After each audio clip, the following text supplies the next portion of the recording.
stated to Samantha Simmons that the mansion tax would only cost a local pensioner £250 a month. Are you not a little bit worried about the prospect of having a Chancellor of the Exchequer who clearly believes that money grows on trees?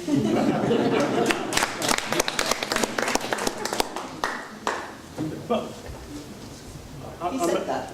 The point I'm going to make, look, I've explained what the mansion tax is going to be spent on, and pensioners will benefit from it, of course. The point about it is quite simple. If a pensioner is not paying high rate tax, they don't have to pay the mansion tax, it's deferred. Okay, I think we can spend a bit of time considering it's quite a political hot potato mansion tax. I think we'll let should the other candidates wish, they can maybe give a short view on their party's take on mansion tax. So, mansion tax, it's unfair. Taxation should be on income, it shouldn't be on wealth. A lot of people have lived in houses for many years, for over 50 years, some people, and the value of that home has gone up. And when Andrew says it's going to be deferred, it will be until they die. And then their children will have to pay it back, because the inheritance tax of £650,000 ensures that everyone will be caught in the inheritance tax bracket. So our proposals are to increase the inheritance tax to £1 million, and that will take the majority of people locally out of that and having their children to pay for it. The mansion tax is simply unfair, it's disproportionate, it's not a national tax, it will be a London and a South East tax, and it will be a particular tax in this area. And we should certainly oppose it for the reasons we set out, that we don't want our money, £250 a month is a huge amount of money for a pensioner, to be sending that money up to Scotland to pay for nurses. No, we want to keep fair taxation, and that is by voting Conservative and not having a mansion tax.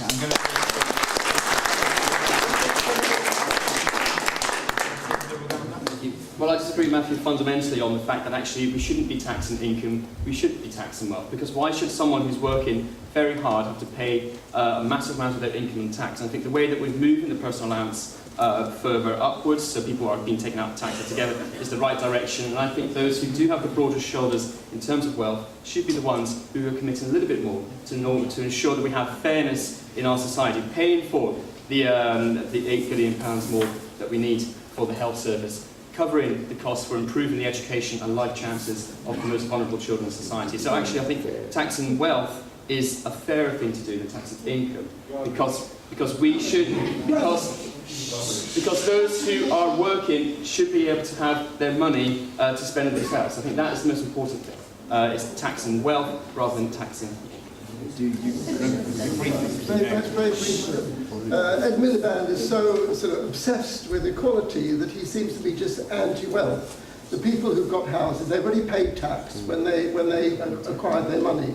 So this is a double taxation. I think that you shouldn't regard, there shouldn't be a sort of crusade against any wealth to maintain an ever-increasing charges for the welfare state. Yeah. So on the mansion tax, I mean, we pay for the NHS by putting a top-rated tax 60%, which I think is great value, and the mansion tax is not our policy. We have a land value tax in the long run that would be quite difficult to implement, and